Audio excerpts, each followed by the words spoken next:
Ahora sí. Buenos días con todas y con todos, con todes. Gracias por estar aquí en este encuentro importante, el sexto encuentro de la sociedad civil. Me siento muy feliz de compartir esta mesa con amigas y expertas conocedoras de la realidad local. Más que un panel y un conversatorio, creería que es un diálogo desde la experiencia, un intercambio de experiencias. Y tenemos en esta mesa a Carolina Vergara, es ingeniera en industrias agropecuarias con especialización en género y política pública y en educación para la paz. Tiene más de 20 años de experiencia como especialista en género, trabajó como responsable de género en el proyecto binacional de la cuenca Catamayo-Chira, Ecuador-Perú, que tuvo el apoyo de la ASIC.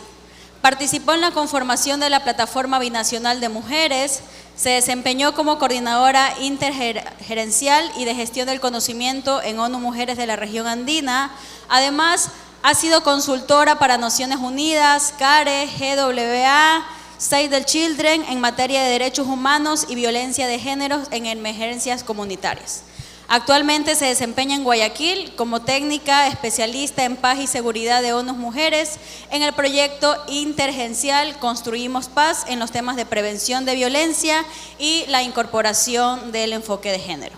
Además, contamos con la presencia de Inés Santos. Inés es lideresa afroecuatoriana comunitaria, defensora de los derechos humanos, coordinadora y voluntaria en diversas fundaciones y organizaciones sociales territoriales.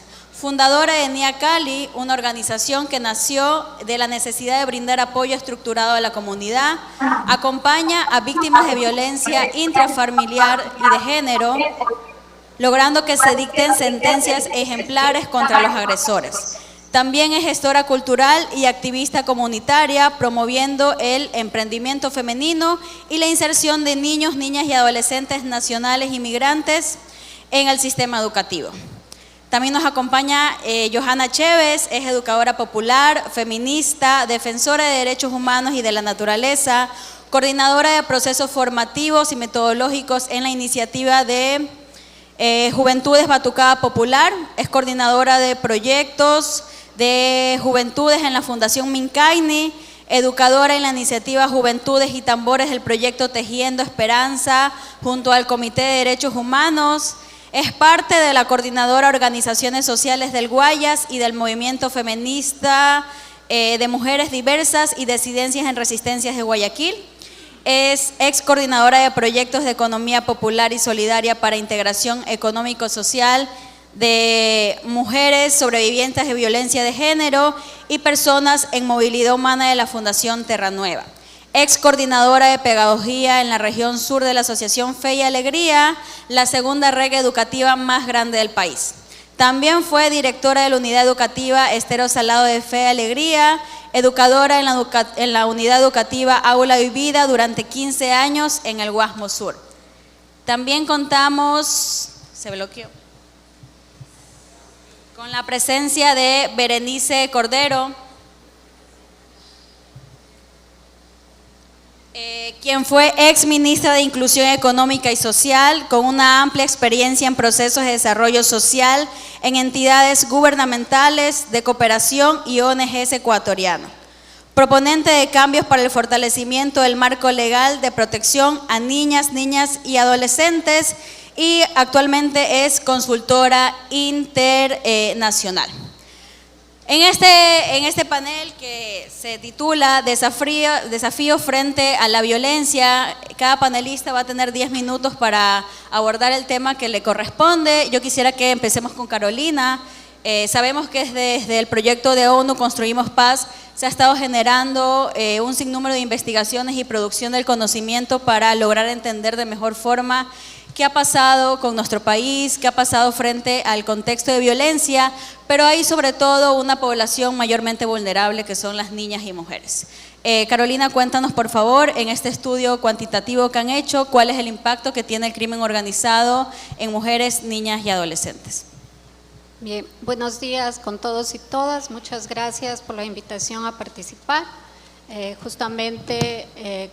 Yo estoy como técnica especialista en paz y seguridad por parte de ONU Mujeres en el marco del proyecto Construimos Paz acá en Guayaquil. En la presentación del estudio que vamos a tener el día de hoy es para hablar sobre el impacto del crimen organizado en mujeres, niñas y adolescentes. No sé si podemos poner la presentación.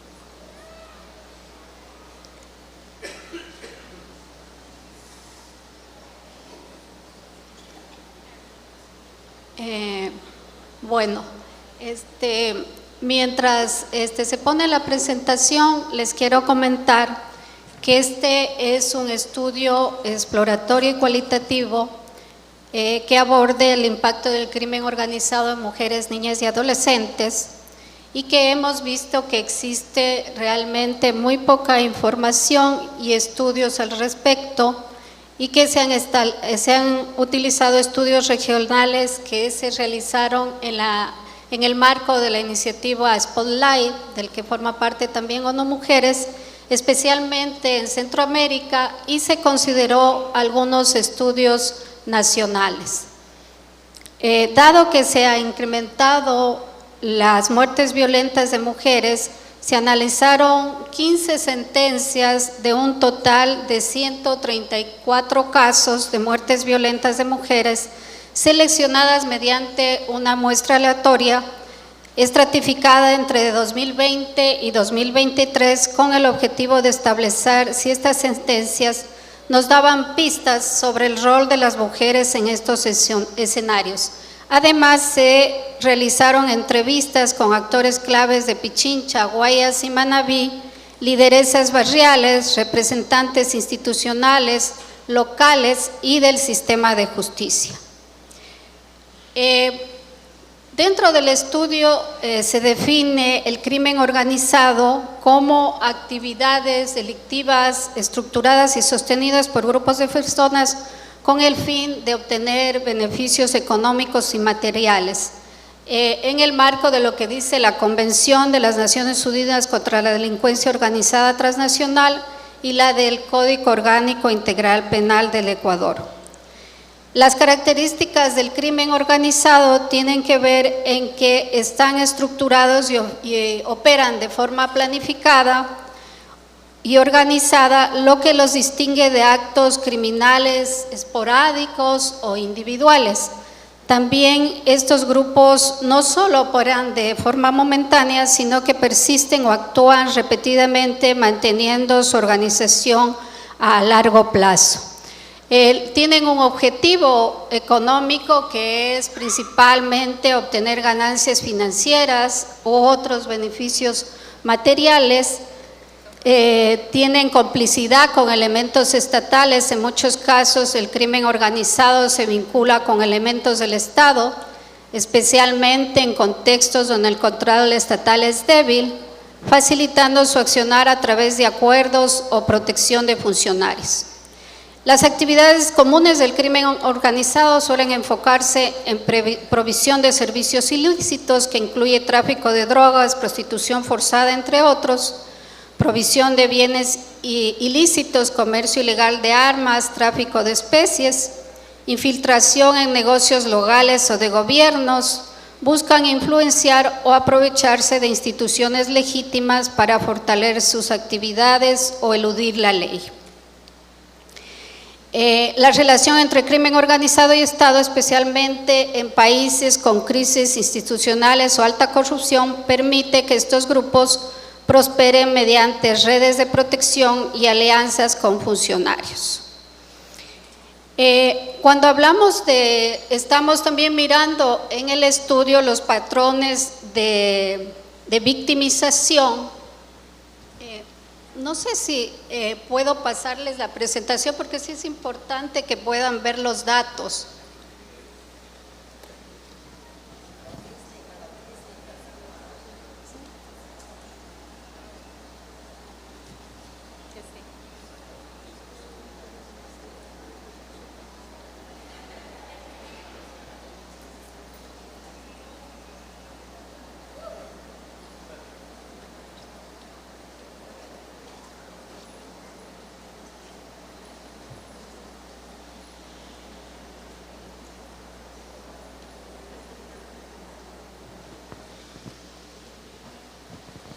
Bueno, continúe mientras ponemos la presentación.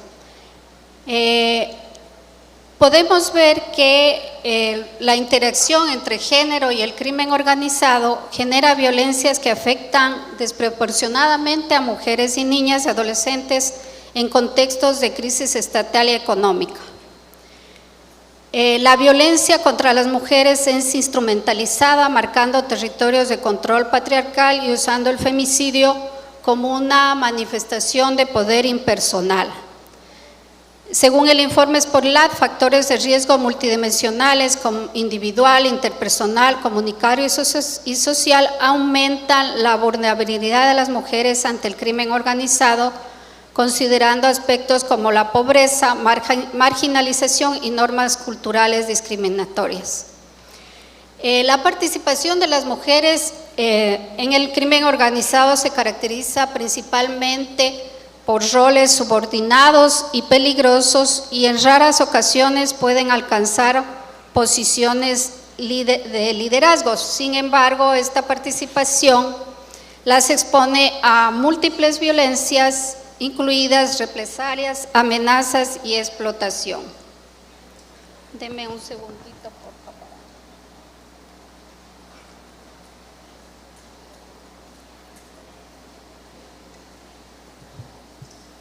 Bueno, hasta que solucionamos el tema de la presentación, al final del panel vamos a tener un momento de preguntas, así que sería importante que puedan ir anotando sus preguntas en el transcurso del conversatorio para finalmente poder intercambiar experiencia con las expertas en este panel.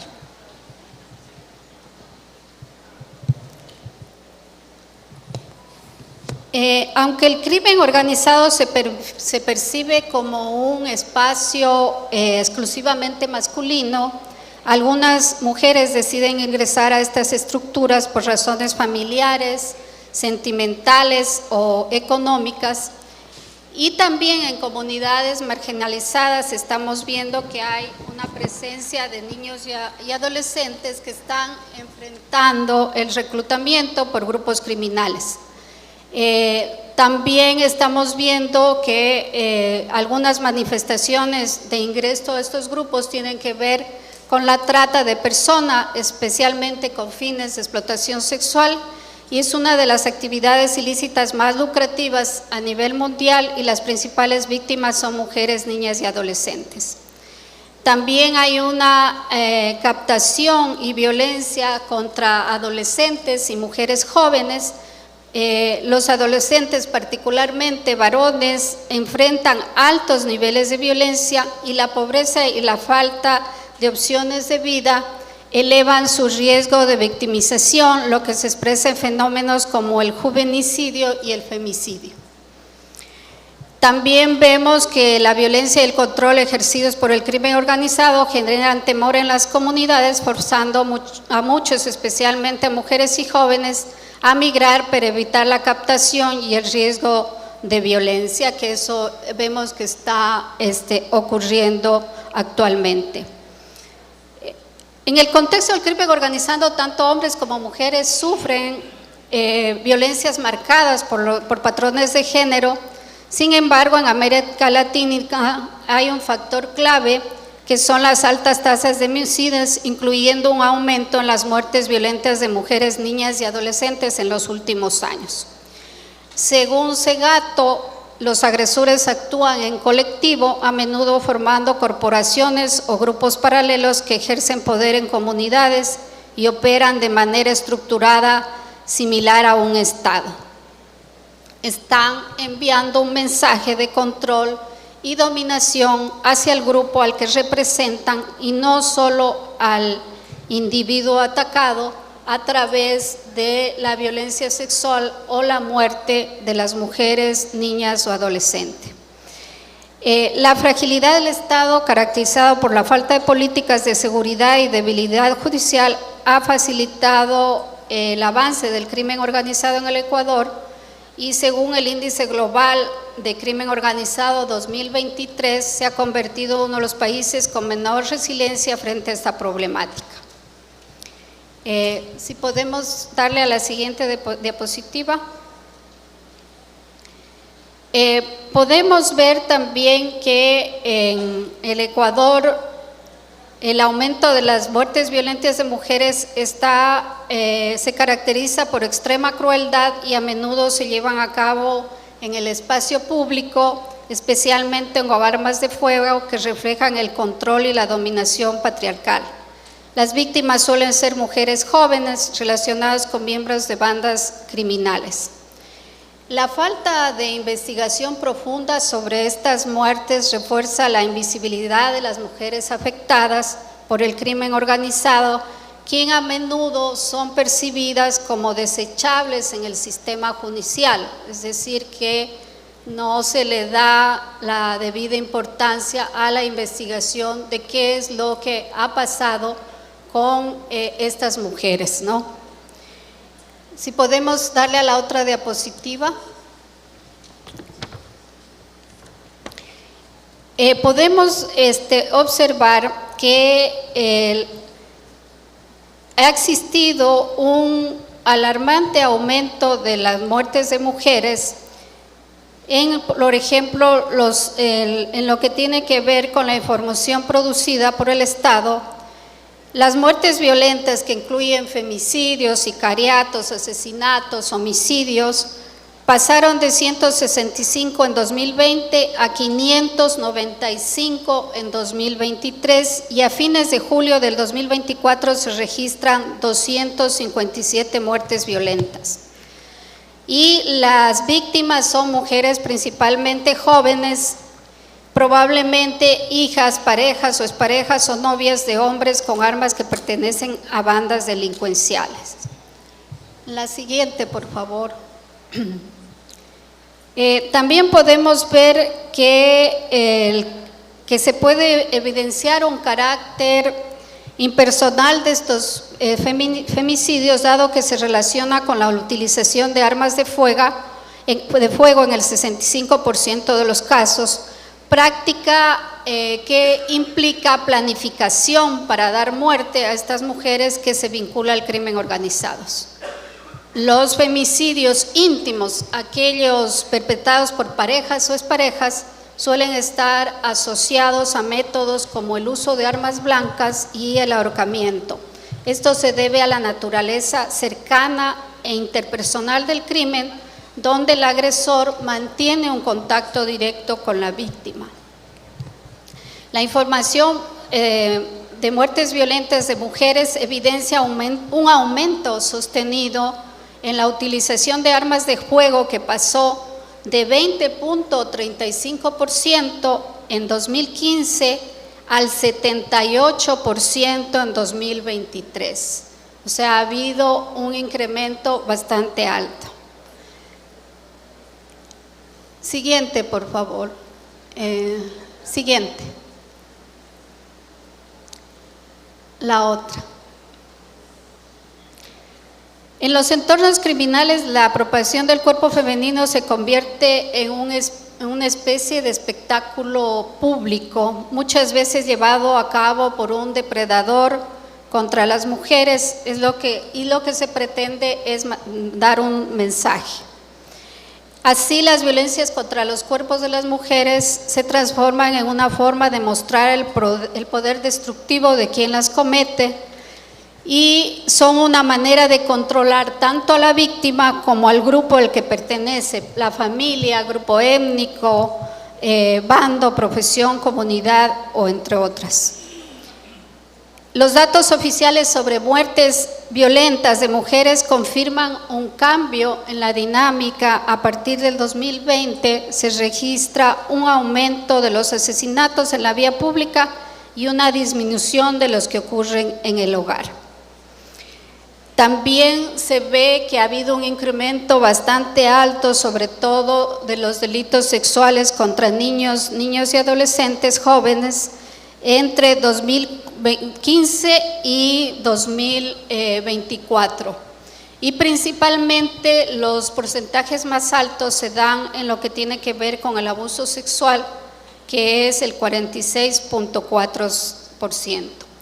Cuando hablamos de la respuesta del Estado frente a estas violencias, estamos mirando que se ha implementado un enfoque de seguridad reforzado debido al aumento de la violencia, y el gobierno ha emitido decretos en el estado de excepción, movilizando las Fuerzas Armadas, y se declaró un conflicto armado, ¿no es cierto?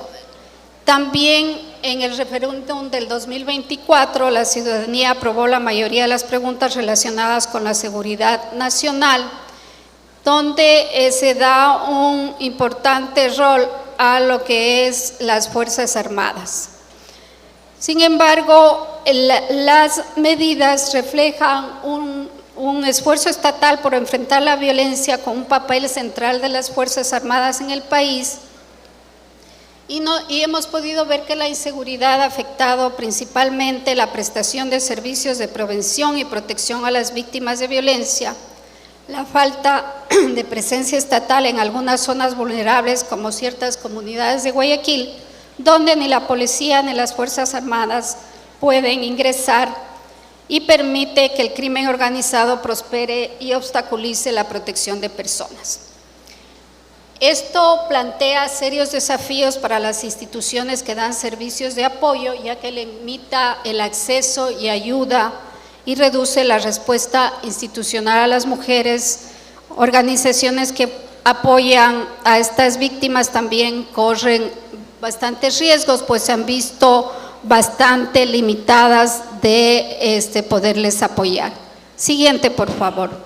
Finalmente, frente a este escenario, se plantean algunas recomendaciones para proteger a las mujeres, niñas y adolescentes en este contexto, que tienen que ver principalmente con el tratamiento penal centrado en las víctimas, crear mecanismos de denuncia anónima y activación obligatoria de protección, formación en lo que tiene que ver con las unidades judiciales para incluir la perspectiva de género, establecer protocolos de seguridad coordinados entre el Estado y organizaciones de apoyo a víctimas, garantizando la seguridad del personal que asiste a las víctimas, y también lo que tiene que ver con el fortalecimiento de estas instituciones con personal que esté debidamente capacitado. Otra de las recomendaciones es el fortalecimiento del tejido social, implementando intervenciones diferenciadas según cada territorio, fomentar espacios culturales, educativos y deportivos, y recuperar el espacio público mediante la mejora de parques y áreas comunes para promover una convivencia segura y pacífica. Estas acciones buscan no solo proteger a las víctimas, sino también promover un enfoque de paz más allá de la intervención militar, priorizando la cohesión comunitaria y la transformación de las causas estructurales de la violencia. Muchas gracias.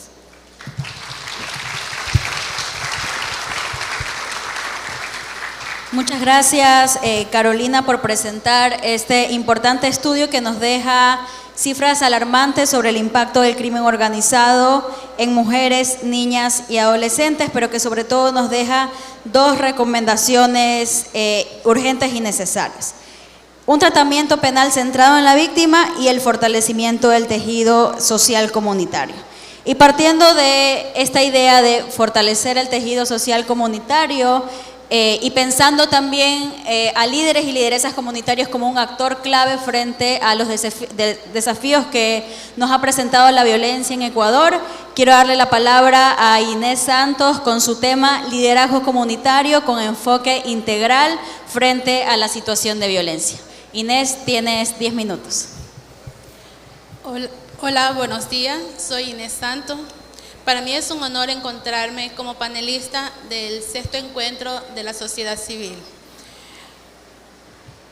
Soy una líder comunitario, una mujer afroecuatoriana, representante legal de Fundación Nia Cali, activista y defensora de los derechos humanos, perteneciente también a varias organizaciones.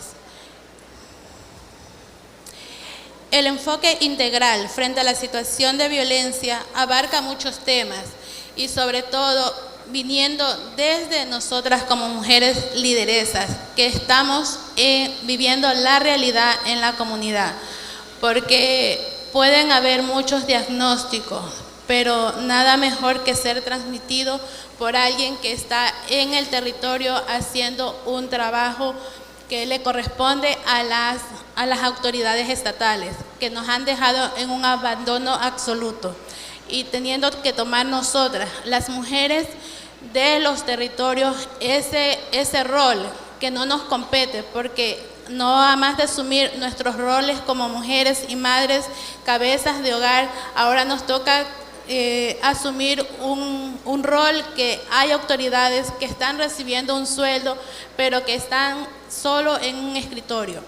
Y lo único que hacen es presentar unos informes que muchos de ellos son obtenidos gracias al trabajo que nosotras realizamos, porque se nos toma para ayuda, para asistencia, o como se dice, técnicas de territorio, el cual no es remunerado, en el cual invertimos mucho tiempo para hacer este trabajo, y lo hacemos en mira de mejorar nuestro tejido social, mejorar nuestros espacios de vivienda.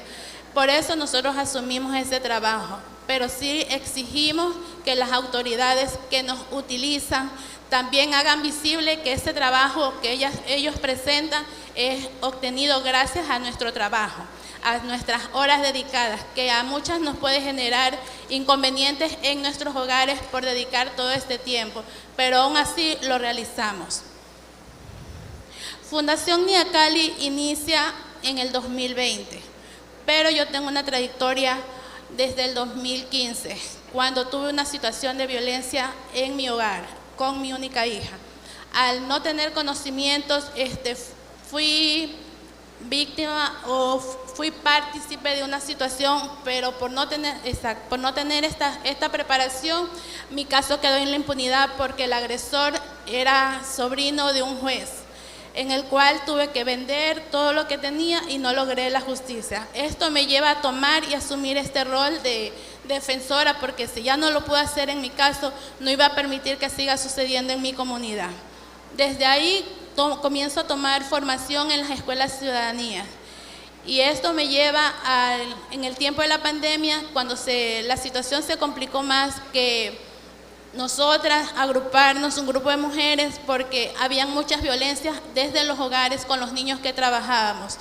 Y había el problema también que las madres tuvieron que volverse educadoras y no tener esa preparación, el cual generó un caos en los niños y creando una deserción masiva de los chicos en estudio. Y también a través de esto descubrimos que los chicos, en vez de avanzar en sus conocimientos, estaban retrocediendo. Ponemos un lugar donde hacemos una base de datos, comenzamos a hacer mapeo sobre cómo era la situación en nuestra comunidad.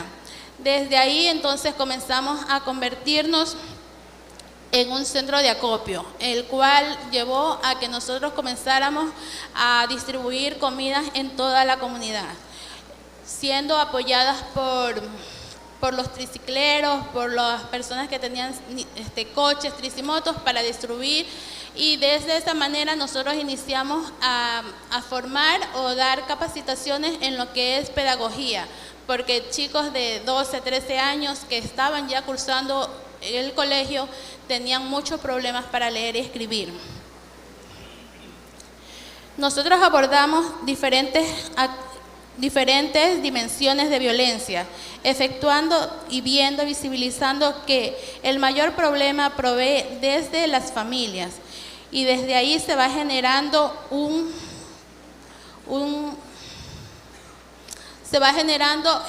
la complicación, las extensiones o todas las situaciones que se están fomentando hoy en día.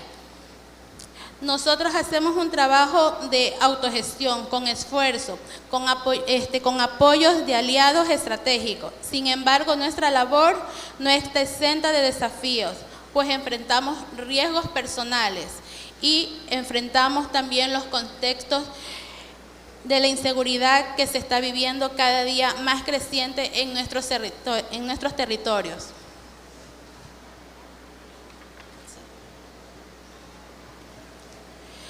En el plano de nutrición, recibimos donaciones del Banco de Alimentos Diaconía, a través del cual, del programa FRUBEN, hemos ayudado a disminuir la desnutrición y los casos de anemia, al cual 12 mujeres voluntarias hacemos un trabajo de mapeo identificando casos graves en nuestra comunidad, al cual nosotros les hacemos llegar este kit de alimentos, frutas y verduras.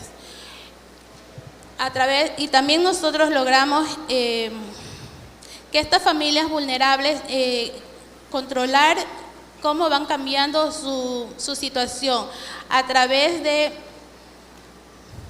que preparamos alimentos, porque estas familias, estas voluntarias son mujeres que son madres solteras, y con las comidas que nosotros preparamos hacemos emprendimientos, vendemos para generar recursos para sostener nuestras familias, nuestros hogares y los gastos que tenemos en la fundación, ya que la fundación en muchos casos, para que no se pierdan las oportunidades, nosotros prestamos y damos todo el trabajo y ponemos el espacio, ponemos los niños para que otras organizaciones generen proyectos a través de nosotros.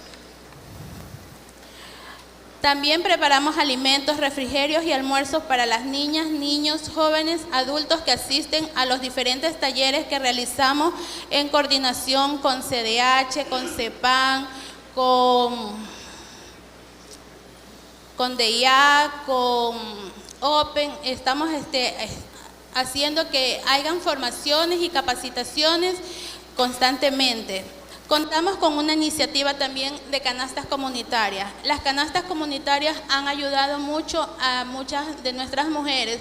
Nos reunimos en grupos de 12 mujeres, el cual cada una dona un producto, y de esa manera, según el turno que le toque, hacemos llegar una canasta semanal, porque vimos que había mucha necesidad dentro de nosotras y era imposible que Fundación Nia Cali pudiera sostener a todas estas mujeres. Entonces, y para no generar inconveniente entre nosotras, decidimos hacer esta situación, las canastas comunitarias. Cada semana entregamos a una de las voluntarias una canasta de víveres, ya que nuestra fundación no procede con fondos ni recursos para dar un reconocimiento por el trabajo arduo que realizan cada una de nuestras voluntarias.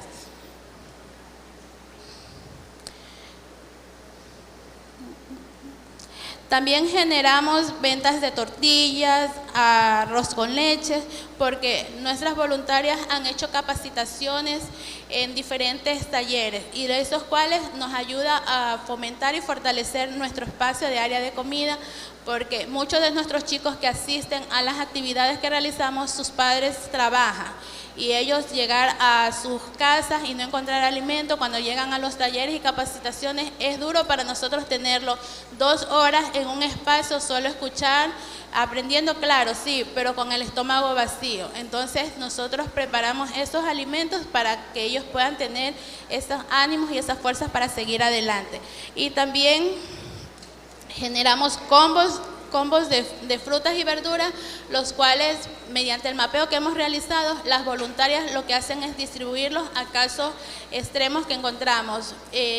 Adultos mayores que tienen la responsabilidad de cuidar a sus nietos, madres solteras, niños con discapacidad. Entonces nosotros hacemos llegar estos combos semanalmente. Por eso constantemente estamos pidiendo la colaboración y la contribución de gavetas para que los productos estén con el cuidado respectivo. Recreación es un pilar fundamental en la labor comunitaria. Ofrecemos actividades como pinturas, danza folclórica, tenemos el grupo de danza persecución africana, tenemos el grupo de folclor venezolano, tenemos el grupo de baile moderno.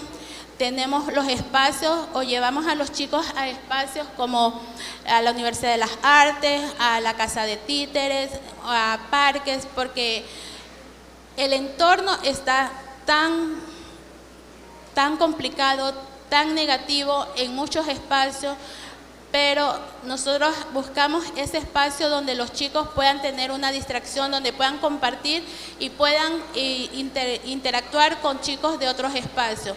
Nosotros como Fundación Nia Cali también pertenecemos a la Batucada Popular y hemos logrado que se ha dividido, se ha sectorizado nuestros espacios, que de un espacio no se puede pasar al otro, pero a través de la batucada hemos logrado que chicos de Nigeria puedan compartir, enseñar y darles sus conocimientos a los chicos de Fundación Nia Cali, cómo es el manejo de los tambores y la percusión, y eso nos ha permitido andar libremente por las calles de Trinipuerto, transitando con nuestras batucadas populares o nuestras batucadas de paz.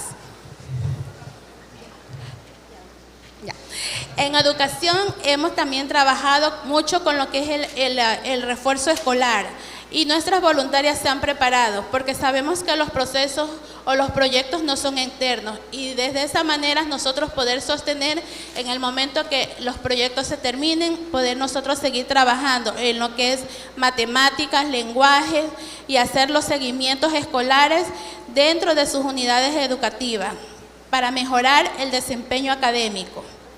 Desafíos y reflexiones.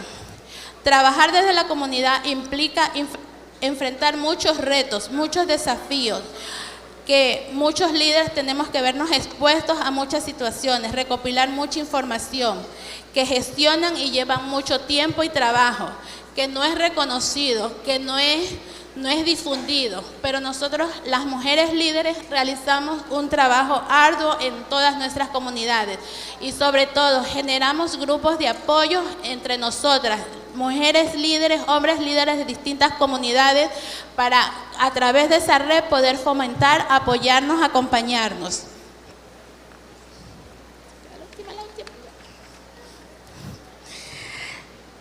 En Trinipuerto cada día es una oportunidad de demostrar nuestra esencia. No nos define las estimas ni las sombras. Somos líderes que inspiramos, una comunidad que se apoya y una familia que une cada paso hacia un futuro mejor. Aquí no solo hay historias de lucha, también hay sueños que se construyen con esfuerzo. Nuestros niños brillan con esperanza, jóvenes que lideran con pasión y emprendedores que transforman su realidad. Isla Trinitaria, Trinipuerto, no es todo malo, hay cosas muy positivas, hay mujeres, hombres que estamos haciendo un trabajo arduo y que se debe reconocer. No nos deben sectorizar, que por ser de Trinipuerto o de la Isla Trinitaria, cerrarnos las puertas, porque estamos generando cambio en nuestra isla. Hay jóvenes que necesitan la oportunidad, pero si se la niegan, serán uno más que pasan a formar parte de las estadísticas negativas que hoy en día marcan todos los estimas o todos los, bueno, de la realidad que se ve. Isla Trinitaria, queremos oportunidades, estamos luchando, pero necesitamos de su apoyo y no que se utilice nuestro trabajo, sino que también se dé ese reconocimiento, tanto económico como que se haga visible que hay muchas mujeres, muchos hombres que dedicamos mucho tiempo para mejorar nuestro entorno. Pero si ustedes como empresas, instituciones nos cierran las puertas, ¿cómo se puede decir que Isla Trinitaria es mala si ustedes no nos dan la oportunidad? Nosotros queremos luchar, nosotras estamos luchando, pero necesitamos el apoyo y el acompañamiento de toda la sociedad, del Estado y de las instituciones que se encuentran aquí. Fundación Nia Cali es una institución que se ha venido abriendo las puertas poco a poco. Por no tener los padrinos se nos ha hecho difícil, pero no imposible, porque para eso nosotros tenemos la puesta la camiseta de que queremos ver nuestro entorno mejor. Muchas gracias.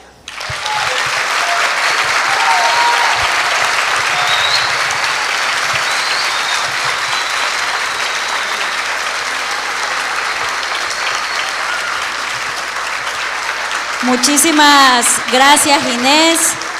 Toda mi admiración y reconocimiento al trabajo que haces en Isla Trinitaria, pero sobre todo también el reconocimiento a todas las lideresas comunitarias que se encuentran en este espacio, que como mencionó Inés, son quienes enfrentan directamente el impacto del crimen organizado, tienen un rol central en el cuidado de las comunidades frente a la ausencia del Estado, y esto también implica una sobrecarga de trabajo, ¿no? Una feminización también del cuidado y la respuesta a la violencia, y sobre todo que entender el liderazgo comunitario y un enfrentamiento a la situación de la violencia desde un enfoque integral implica cosas elementales, básicas, como poder asegurar la alimentación de niñas y adolescentes, poder darle refuerzo escolar y un buen uso del tiempo libre desde el arte y el deporte. Y además, y eso es lo que me parece más importante de tu presentación, que si seguimos criminalizando los barrios y seguimos cerrándole las puertas a jóvenes y adolescentes de estos barrios, simplemente estamos entregando en bandeja de plata a nuestras juventudes al crimen organizado. Muchísimas gracias, Inés. Ahora vamos a pasar a otra esfera. Como mencionaba Carolina en un principio, el crimen organizado es un problema que atraviesa todas las esferas de la sociedad y está presente en todos lados. Y uno de los sectores donde también está presente y donde también está teniendo un impacto significativo es en las aulas, en las unidades educativas. Así que, Joana, por favor, te escuchamos, el impacto del crimen organizado y cómo se ve reflejada la violencia en las aulas. Muy buenos días a todos, todas y todes. Muchísimas gracias por invitarme a esta mesa de diálogo y sobre todo compartir estas experiencias con estas mujeres maravillosas, pero también un saludo fraterno a todas estas lideresas que han acompañado y siguen resistiendo en los sectores populares. Mi tema sobre la violencia en las aulas tiene estos objetivos, ¿no? Identificar las causas principales de la deserción escolar, analizar el impacto de la violencia en entornos educativos y proponer alternativas desde la educación popular. Como decían, me hago nombrar educadora popular, es que desde esta mirada de entender cada uno de los contextos y buscar esta mirada crítica, política, desde los actores que reciben estos conocimientos, pero que también se vuelven agentes transformadores de cambio, es lo que necesitamos dentro de las aulas. Entonces, creo que hay que partir de ahí y sobre todo desde que quitarnos este derecho a la educación cuando le eliminas o le bajas los presupuestos o cuando no tienes condiciones dignas para poder estudiar, es también quitarnos un derecho fundamental. Continuemos. Como les decía hace un momento, la educación es un derecho humano fundamental, reconocido y protegido por diversos tratados internacionales, legislaciones nacionales, constituciones. Este derecho garantiza el acceso a una educación de calidad, equitativa e inclusiva para todas las personas sin discriminación. Y quiero en esa palabra que dice sin discriminación hacer un gran énfasis, porque actualmente nos hemos disociado, nos hemos desconectado de los nuevos lenguajes que los niños, niñas y adolescentes han o empiezan a asumir desde estos avances tecnológicos, desde lo que tienen al alcance, desde lo que pueden observar en el internet que lo tienen tan a la mano. Entonces, siento que en el ámbito educativo tiene que garantizar ese avance que vaya junto con esta generación que tiene otras perspectivas, pero que adicional enfrenta este desafío de violencia estructural dentro de sus propios territorios.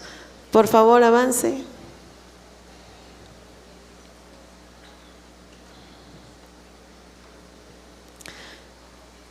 Constituciones nacionales. Son deberes primordiales del Estado garantizar sin discriminación alguna el efectivo goce a los derechos, en particular de la educación. La Constitución de la República del Ecuador del 2008, el Estado ecuatoriano, a través del Ministerio de Educación y otras instancias del Gobierno Nacional, planifican, gestionan y ejecutan la política educativa. Entonces, aquí claramente estamos identificando quienes tienen el rol de promover y de garantizar este derecho de la educación que viene desde un Estado garantista y está en nuestra Constitución. La siguiente diapositiva. Sin embargo, nos enfrentamos a esta grave crisis, ¿no? Tenemos en este ciclo 23-24, tenemos aproximadamente 64.024 estudiantes que no se matricularon y los grupos más afectados son jóvenes entre los 16 y 17 años y estudiantes de 13 a 15 años. Este de aquí es solo los que no se matricularon. Aún faltan, no alcancé a ponerlos en esta diapositiva, pero de lo que estuve investigando, hay aproximadamente 26,000 estudiantes que han tenido que desertar del sistema educativo en este ciclo Costa, que se suman a estos que no se matricularon. Entonces estamos hablando más de 80,000 estudiantes fuera del sistema educativo, y esto de aquí se puede convertir fácilmente en una amenaza para los jóvenes, porque se vuelven en caldo de cultivo para los grupos de delincuencia organizada.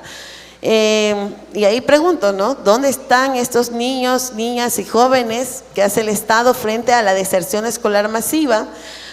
¿Por qué estos estudiantes ya no regresaron a las aulas? Siguiente, por favor. Aquí estamos enfatizando algunas causas principales del abandono escolar. Según las estadísticas, una falta principal es la falta de recursos económicos. Recordemos que el incremento del desempleo pues provoca crisis económica dentro de las familias, y muchos estudiantes tienen que tomar buses, 1 o 2 buses, porque lamentablemente dentro de sus mismos sectores no han podido ser insertados. Entonces han tenido que buscar centros educativos que no necesariamente están cerca de sus domicilios. Segundo, tenemos el tema de la movilidad familiar, y esto tiene que ver mucho con el tema de inseguridad y violencia comunitaria, que lo he puesto así como en negritas. Porque esta movilidad familiar es cuando la familia siente que su sector está siendo amenazado a través de extorsiones, a través de amenazas, a través de atentados que ya están ocurriendo, que han venido ocurriendo incluso desde el tiempo de la masacre carcelaria, porque creo que esto hay que tomar esta línea de tiempo, que es muy importante, porque todo lo que ocurre en las cárceles se refleja dentro de la comunidad, pero también se refleja dentro del sistema educativo, y toda la afectación a nuestros niños, niñas, adolescentes, que en estos momentos es la población más vulnerable. En otros casos tenemos el tema del trabajo infantil, que se conecta con con la primera causa, que era la falta de recursos económicos, porque si el jefe o jefa de hogar no tiene los recursos, van a hacer que los jóvenes asuman esta parentificación, que quiere decir que van a asumir estos roles de cuidado que mamá o papá no los logran realizar porque necesitan salir a trabajar. Entonces, estos roles de cuidado va a hacer que hijos mayores, adolescentes, se hagan cargo de estos cuidados que tienen para sus hermanos menores. O también el tema del trabajo. Entonces, se está incrementando el tema del trabajo infantil. Todavía no termino. Hablamos del tema de la violencia intrafamiliar, que también va conectado con estos dos ejes, justamente porque este tema de la crisis económica provoca tensiones dentro de las familias. El momento en que no tienes que comer, el momento que la familia se enferma. Entonces, si esos representantes o esos cuidadores no tienen estos recursos para poder solventar y garantizar esta protección de sus hijos e hijas, pues va a provocar tensiones dentro de la familia y va a haber violencia, ¿no? Otro de los casos es el tema del acoso escolar. En las mesas consultivas, que me parece que es un proceso que después de esta mesa se va a hablar, es un proceso para nosotros súper importante. Estas mesas consultivas hablaban sobre el acoso escolar, y algo que nos llamó la atención era como este incremento de violencia justamente de los jóvenes. Decía uno de los jóvenes, comentaba que tenía que ser más fuerte que otros como mecanismo de defensa, porque ya dentro de los centros educativos existen grupos que ya están captados por grupos de delincuencia organizada y tienen misiones dentro de los centros educativos, y entre estas misiones también es el tema del reclutamiento. Y entonces este reclutamiento tiene también un perfil, y es un perfil que empiezan a identificarlo desde la provocación. Entonces, un joven que tiene conducta violenta, que tiene se podría decir como una hipermasculinidad, este joven podría ser como que el perfil que requieren estos grupos de delincuencia organizada, y entonces empiezan a captarlo. Hay diferentes formas de captación, desde la persuasión, las amenazas, desde el ofrecimiento de temas económicos. Y bueno, el siguiente tema es el tema de la maternidad y la paternidad adolescente. Y yo creo que aquí es un punto clave, porque la educación integral de la sexualidad ya está como un tema de política pública, pero que no, bueno, hasta la actualidad no se llega todavía a todos los centros educativos. Organizaciones de la sociedad civil como CEPAN y otras organizaciones intentan hacer esta educación integral de la sexualidad, pero los centros educativos tienen muchísimas limitaciones institucionales y es difícil poder ingresar con estos temas que son muy importantes para generar un proyecto de vida integral de la juventud. Hay un desinterés académico, y en este desinterés académico tiene que ver con el ámbito metodológico. Creo que nos hemos quedado en una educación de hace casi 50 años atrás, y no se avanza en estos nuevos escenarios a los que nos tenemos que enfrentar.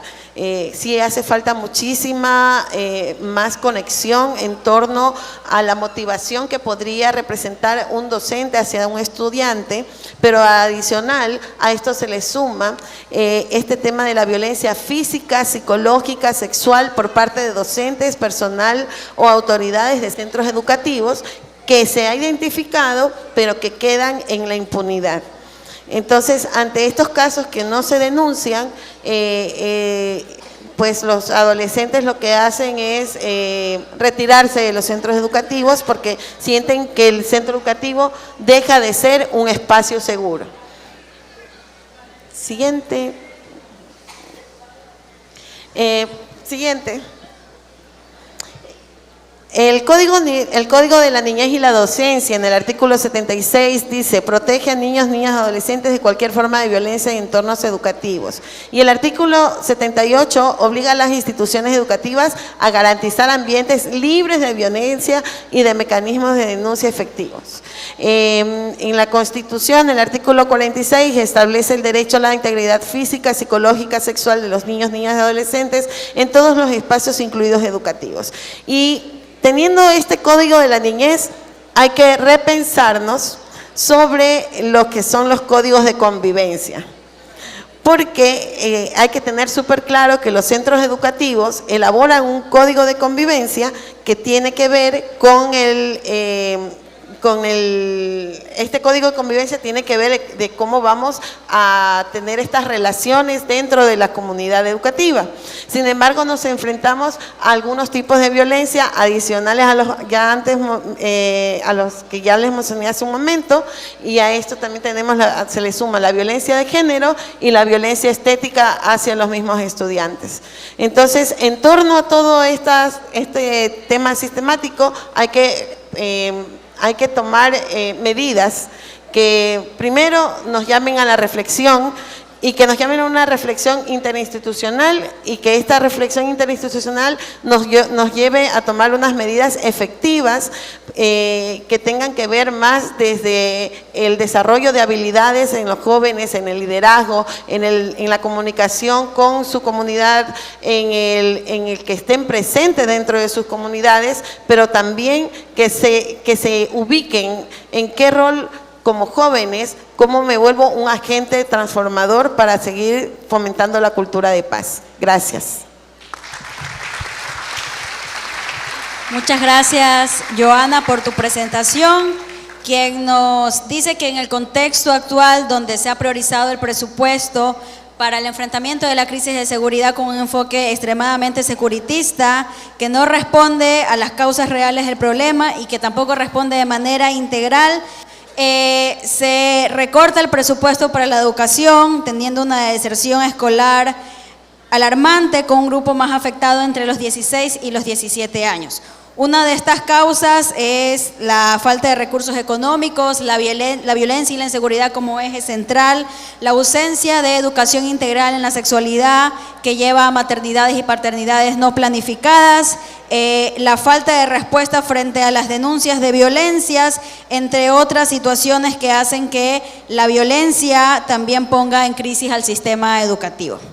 Bueno, la idea es que ahora, una vez que hemos escuchado a estas ponencias y aprovechando, Berenice, su experiencia desde el Ministerio de Inclusión Económica y Social, nos pueda brindar un análisis de la situación desde el enfoque de las políticas de cuidado.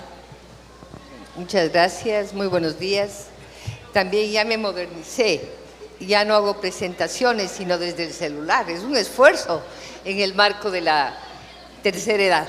Bueno, gracias mil también a Misión Alianza, Casa Grande, por la invitación.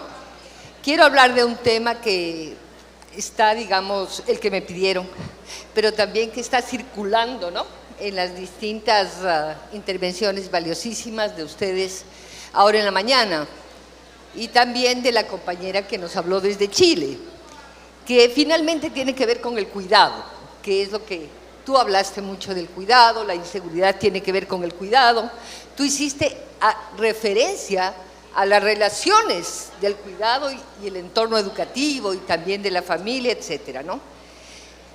Entonces, quisiera hablar de esta idea primero, ¿no? ¿Cuáles son las crisis? Porque en realidad pareciera ser, no oigo, chicas, pareciera ser que hay una crisis de inseguridad. Hay también, evidentemente, una crisis política seria, constante en los últimos años. Hay una crisis, como le dicen los actores, ¿no?, de gobernabilidad. Hay una crisis fiscal. No se puede pagar, el presupuesto no alcanza, o no llega. O está asignado su presupuesto en papel, pero no llega. Hay crisis fiscal, hay crisis de seguridad, hay crisis política, hay crisis de gobernabilidad. Pero sin duda, hay una crisis de la que algunos autores hablan y no se habla mucho en el país, que es esta crisis humana. ¿Y a qué nos referimos con este concepto de crisis humana? Que es un concepto relativamente nuevo, ¿no?, que está circulando, es una crisis escondida de la que no se habla mucho. Entonces, porque claro, uno oye al actor político y te dice, no, ya controlamos el déficit fiscal, vienen más inversiones de financiamiento externo, no, ya no tenemos problema de ¿cómo le llaman? Estamos pagando la deuda externa, es decir, estamos cumpliendo, ¿no? Pero básicamente a lo que se hace referencia son a indicadores que podríamos decir como macroeconómicos, ¿no?, de cómo está funcionando la economía. Sin embargo, no está en la agenda ni la pobreza, tampoco está en la agenda el tema, bueno, sí está en la agenda el tema de seguridad, pero no está en la agenda el tema de la pobreza y quién cuida a quién, cuánto cuesta ese cuidado y qué estamos haciendo para que tu trabajo como líder comunitaria o de cualquiera de ustedes esté presente en la discusión pública.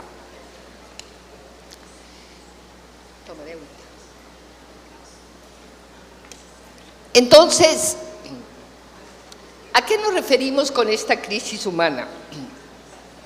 Nos referimos esencialmente a la idea de que sin reproducción no hay economía. Reproducción de lo que se llamaba antes la fuerza de trabajo. Sin que tú cocines en tu casa, no hay quien sobreviva.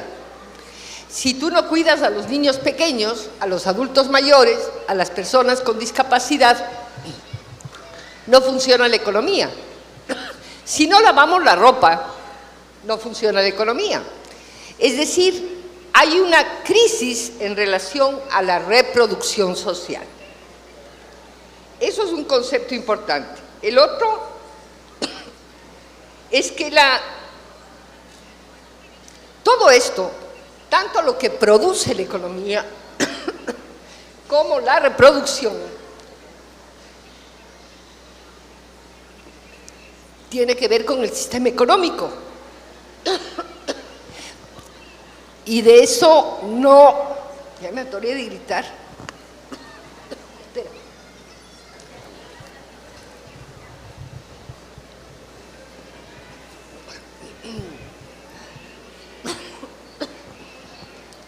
Y de eso no estamos hablando. ¿Cuánto cuesta la inseguridad? Sí, eventualmente. Tampoco sabemos las cifras. Pero ¿cuánto cuesta el cuidado de los otros? Es un tema de la economía. Por otra parte, como dice una autora, la reproducción del trabajo no se reconoce como fuente del capital, como fuente de la economía. Ese es el trabajo invisible que hacemos las mujeres, básicamente, a lo largo del ciclo de vida. Niñas, tú dijiste, niñas que cuidan a otras niñas, mujeres adolescentes que cuidan a otros niños pequeños, adultas mayores, que cuidamos a nuestros nietos, etc. Es decir, esa es la crisis humana, porque nadie nos paga por ese trabajo. No está reconocido, pese a que se puede monetizar y decir cuánto costaría respecto al Producto Interno Bruto. Tenemos costos en la región que no se está reflejando, y es una trampa, porque no podemos, o muchas mujeres no pueden entrar al mercado de trabajo porque tenemos que cuidar, o lo hacemos de modo parcial, por horas. Hay una crisis de cuidados. En otros países, lo que sucede es que hay servicios públicos para ofrecer ese cuidado. ¿Quién ofrece el cuidado en Trinitaria? ¿Quién ofrece el cuidado en, qué sé yo, cualquier barrio de aquí de la ciudad de Guayaquil? Esa es una función pública, tiene que ser una función pública únicamente, tiene que haber un nivel de corresponsabilidad con la familia, con las organizaciones comunitarias, etcétera. Esa es la discusión. Hay una crisis humana que sostiene o que se retroalimenta de las otras crisis. La crisis de seguridad, la crisis de la educación, la crisis política y también, dame un Kleenex, limpiar la nariz, me resfrié con el aire, y también la crisis económica. Y eso es lo que no se está discutiendo. ¿Qué está? Regálame ya me dio tos. El aire acondicionado. Gracias. Entonces, ese es el elemento que quería poner sobre la mesa. Hay una crisis de cuidado que está alimentada de estas otras crisis y que afecta predominantemente a las mujeres. Las mujeres hacemos lo que se llama el trabajo doméstico, no remunerado del hogar. Ahí está. Nadie nos paga por lo que estamos haciendo. No tenemos seguridad social, tampoco tenemos ingresos que reporten de ese tipo de trabajo. Pero como tú decías hace un momento, no es solamente el cuidado de los pequeños, de los adultos mayores, de los enfermos, es además el cuidado de la comunidad.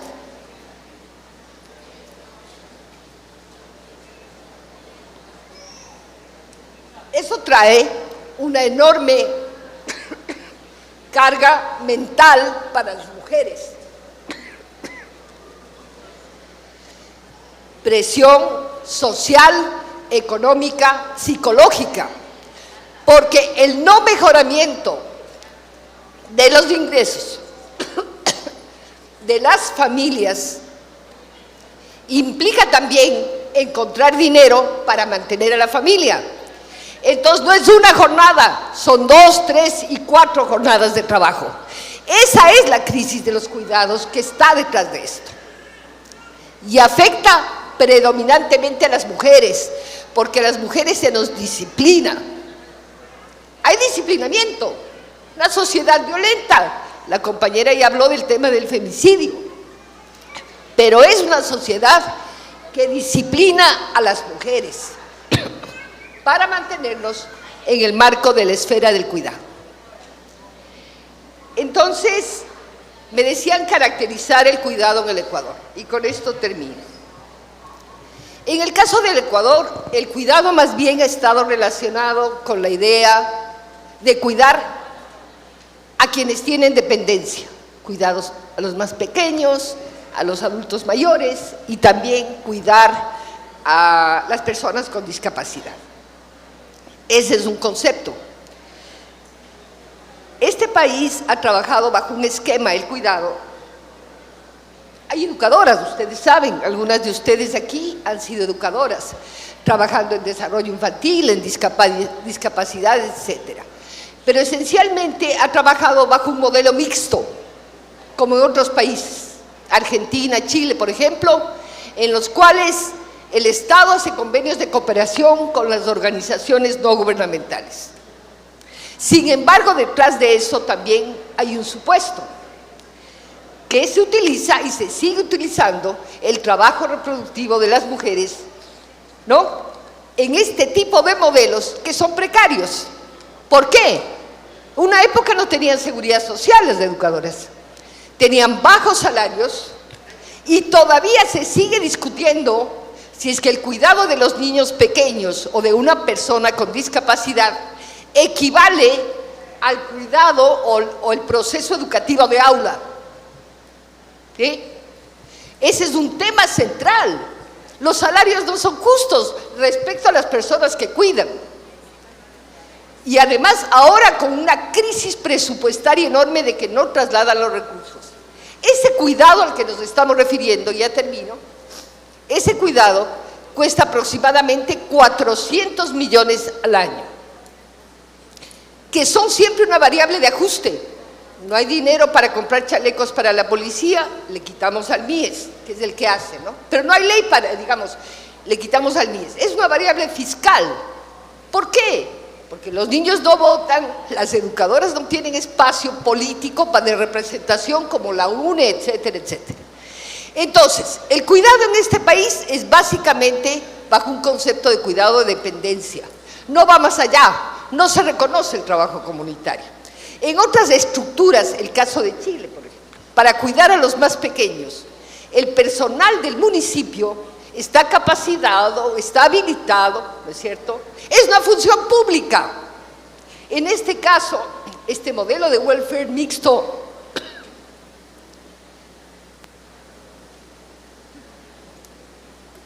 sigue siendo contrario a los intereses de las mujeres.